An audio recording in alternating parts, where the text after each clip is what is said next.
The question about the last Civil War battle is a good one. Most people think it all ended when Robert E. Lee surrendered to Ulysses S. Grant at Appomattox Courthouse. That happened on April 9th, 1865. It was a huge moment. It felt like the end. For many, it truly was. But the war machine was vast. It was spread out. News traveled slow back then. So, to answer your question directly, no. The fighting didn't stop right after Lee gave up. In fact, the last land battle of the Civil War was fought more than a month after that famous meeting. It was a strange end to a terrible war. It happened in a far-off corner of the Confederacy.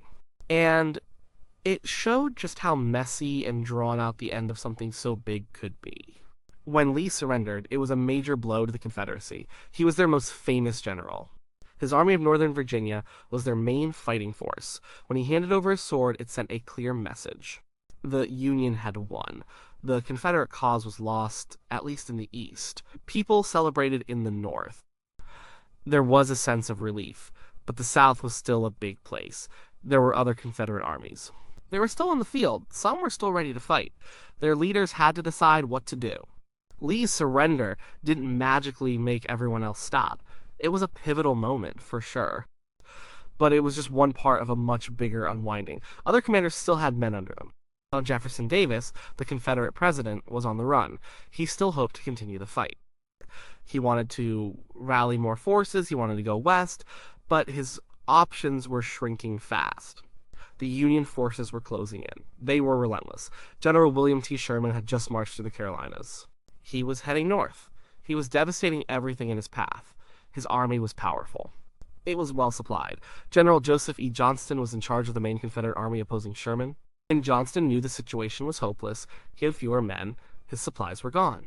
He saw what Lee had done. He knew it was time for him to do the same. The surrender at Appomattox was just the beginning of the end, not the end itself. It set a precedent. It showed others the path forward, but it didn't solve everything instantly. The country was still in turmoil. There were still soldiers on both sides who hadn't heard the news. Or they had heard it, but they didn't believe it. Or they just kept fighting out of habit or despair. The surrender meant one great army was out of the fight. But the war wasn't just about one army. No, it was about many armies. And it was about a whole way of life that doesn't just stop with a signature on a document. It takes time, it takes effort, and sometimes it takes one more battle. The news of Appomattox traveled slowly. Especially to the western parts of the Confederacy, telegrams were sent. Messengers rode fast. But Texas was a long way from Virginia. It was a vast state. It was hard to get information there quickly. So while celebrations or mournful silences happened in the East, soldiers in the West still stood guard. They still trained, they still prepared for battle, they didn't know their cause was already lost. Or if they did know, they chose to ignore it. The idea of the war ending wasn't a switch you could just flip. It was a gradual dimming, and some lights stayed on longer than others. After Lee's surrender, other Confederate generals had to make tough choices. The most important one was Joseph E. Johnston. He was facing General Sherman in North Carolina. Johnston had a big army, but it was much smaller than Sherman's. He also knew Lee's army was gone. There was no hope of getting reinforcements. There was no way to beat Sherman, so Johnston reached out to Sherman. They met at a place called Bennett Place, near Durham. This was on April 17th, 1865. Just a little over a week after Appomattox, their first talks went badly. Johnston tried to negotiate a peace treaty. He wanted to include political issues. Sherman, though, was a military man. He said he could only handle military surrenders. He had learned this lesson from Grant. Grant only dealt with soldiers, not governments. The whole country was still reeling from something else big that happened around this time. He was worried about how it would affect the country. He knew the Union needed a quick, clean end to the war. So Johnston and Sherman met again. This was on April 26, 1865. This time they agreed on military terms. Johnston surrendered his army. This was a huge surrender. It included most of the remaining Confederate forces in the Carolinas, Georgia, and Florida. It was a much larger number of men than Lee surrendered. It was the largest single surrender of the war. With Johnston's army gone, the major fighting in the Eastern Confederacy was over. This was a critical moment. It solidified the end of the war in many people's minds. It was another big piece falling into place. But even after Johnston, there were still other Confederate forces. General Richard Taylor was in Alabama. He commanded the Department of Alabama, Mississippi, and East Louisiana. He knew his situation was hopeless too. His forces were cut off. They were surrounded. News of Lee and Johnston's surrenders reached him. He realized there was nothing more to do. So Taylor surrendered his forces to Union General Edward Canby. This happened on May 4th, 1865, in Citronelle, Alabama. It was another important surrender. It removed another large group of Confederate soldiers from the field. Then there was the notorious cavalry leader Nathan Bedford Forrest. He was famous for his fast, hard-hitting attacks. He was in Gainesville, Alabama. He finally surrendered his men on May 9th, 1865. He gave a very emotional farewell speech to his troops. He told them they had done their duty. He said the war was over. He encouraged them to go home and be good citizens. This was a big moment for the Union. Forrest was a feared opponent. Getting him to surrender meant another powerful fighting force was out of action. So, by early May, most of the big Confederate armies were gone. Lee, Johnston, Taylor, Forrest, all of them had laid down their arms. It really seemed like the war had ended. For most people in the East, it had. But the war stretched even further west. Beyond the Mississippi River, there was the Trans-Mississippi Department. This was a huge area. It included Arkansas, Louisiana, Missouri, and Texas. General Edmund Kirby Smith was in charge of these forces.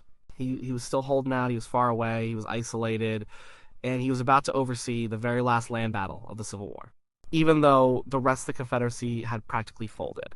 The very last land battle of the Civil War didn't happen in Virginia or North Carolina. It didn't happen where the big famous generals met. It happened way out west in Texas. Specifically, it happened near Brownsville, Texas. This was at a place called Palmito Ranch. The date was May 12 to 13, 1865. Think about that. Lee surrendered on April 9th, Johnston on April 26th, and Taylor on May 4th, Forrest on May 9th, and then here comes a battle on May 12th and 13th. Over a month after Appomattox. It's almost unbelievable, but it's true. Why did this battle happen? It's a complicated story. The Union forces had been trying to control Brownsville for a long time. Brownsville was important. It was on the Rio Grande, it was a port. The Confederacy used it to trade cotton with Mexico. They would ship cotton out, they would bring in supplies. Even with the Union blockade, this trade route kept some supplies flowing to the south. So, Union troops wanted to shut it down. Union forces occupied Brazos Island, near the mouth of the Rio Grande, off the coast of Brownsville. They had been there for a while. Their commander was Colonel Theodore H. Barrett. He was new to the area. He wanted to make a name for himself. He wanted to show he was a good leader. He thought he could capture Brownsville. This was even though an unofficial truce was in place with the local Confederate commander, Colonel John Salmon Ford. The truce meant no one would attack each other. It was a way to keep things quiet until the official end of the war. Everyone kind of knew the war was winding down, but Colonel Barrett ignored the truce. He sent Union troops to attack the Confederates near Brownsville. These Union troops were mostly black soldiers from the 62nd and 34th United States Colored Infantry Regiments. They were led by Lieutenant Colonel David Branson. They marched on May 12th. They ran into Confederate pickets. Skirmishes broke out. The Confederates pushed them back. The Union troops withdrew for the night. The next day, May 13th, the fighting continued. Barrett ordered another attack. He reinforced the Union troops. The Confederates were led by Colonel Ford. Ford was also known as Rip Ford. He was a tough fighter. He knew the land well. His men were experienced. They were outnumbered at first, but Ford got reinforcements. These were Texas cavalry. They were tough men. They were fighting on their home ground. The battle raged at Palmito Ranch. It was a fierce fight. The Union troops fought hard. But the Confederates were determined. They launched a strong counterattack. The Union forces were pushed back again. This time, it was a more serious retreat. The Confederates used their cavalry effectively. They chased the Union soldiers. The Union troops lost some men. They were routed. They had to fall back all the way to Brazos Island. The Confederates won the Battle of Palmito Ranch. It was a clear Confederate victory, and it was the last land battle of the Civil War. Think about the irony. The Confederacy won the very last battle, but they had already lost the war. It's a strange and sad end to such a massive conflict. The soldiers on both sides probably didn't even know the war was officially over or very close to it. They were just fighting what was in front of them. For them, the war was still very real. It was still deadly. The news of the war's end was still traveling. The telegraph lines didn't reach everywhere. Texas was remote. It was far from the main theaters of war. So while soldiers in Virginia were laying down their arms, soldiers in Texas were still fighting. They were still dying. It highlights how disjointed the end of the Civil War truly was. It wasn't one clean break. It was a slow, painful unraveling. And the Battle of Palmito Ranch was the very last thread to snap. After the Battle of Palmito Ranch, the fighting on land finally stopped. The Union forces had been defeated, but the overall war was still over. The Confederates in Texas had won a small victory, but it meant nothing in the grand scheme. General Edmund Kirby Smith, the commander of the Trans-Mississippi Department, eventually realized the futility of continued resistance. His command was breaking apart anyway. Many of his soldiers were deserting. They were tired of fighting. They just wanted to go home. News of the surrenders in the East had reached them. They knew it was over. Kirby Smith formally surrendered his forces. This happened on May 26, 1865, in New Orleans. This was the last official surrender of a major Confederate command. It marked the formal end of the Confederate military. By this point, most of his forces had already disbanded. They had gone home. There wasn't much left for him to surrender. It was more of a formality than an actual military event. The slow spread of information played a huge role in all of this. In 1865, there was no internet, no radio, no television. News traveled by telegraph, by train, by ship, and by horse. Getting information from Washington, D.C. or Appomattox to Brownsville, Texas took time. It took days, sometimes weeks, so the soldiers at Palmito Ranch were essentially fighting in the dark. They didn't have the full picture. They were acting on old orders or on a sense of duty that had already expired for the rest of the country. The motivations of the soldiers at Palmito Ranch are interesting to think about. For the Union troops, especially the black soldiers, they were fighting for freedom and for the Union. They likely didn't know the war was effectively over. They were following orders. For the Confederates, they were fighting to defend their homes. They were fighting for their cause, even if that cause was already lost. And Colonel Ford, the Confederate commander, knew the end was near. He had even tried to arrange a truce. But when attacked, he fought back. It was his duty. He was a soldier. The Battle of Palmito Ranch is often seen as a tragic footnote. A pointless battle fought after the war was already decided. Men died. Men were wounded. All for a victory that had no impact on the outcome of the war. It serves as a stark reminder of the human cost of war, and how even when the big picture is clear, the small picture can still be filled with violence and loss. It shows that wars don't just stop, they fade out, they sputter, and sometimes they have one last, unexpected flare-up in a remote place. So to come back to the original question, yes, the last Civil War battle was fought more than a month after Lee surrendered. Lee surrendered on April 9, 1865. The Battle of Palmito Ranch was fought on May 12 to 13, 1865. That's well over a month. It truly was the final land engagement. It was a Confederate victory. But it was a victory in a war that was already lost. The reason most people think the war ended at Appomattox is understandable. It was a symbolic end. It was where the main Union general met the main Confederate general. It was a moment of great drama and consequence. It was the surrender of the most famous army. It made headlines, it shaped history books, and it was a clear signal that the Union had won. For practical purposes, the back of the Confederacy was broken at Appomattox, but practically and officially are different things. The war had many layers, it had many fronts, it had many commanders. It took time for all those pieces to fall into place. It took time for all those commanders to surrender, and it took time for all the news to spread.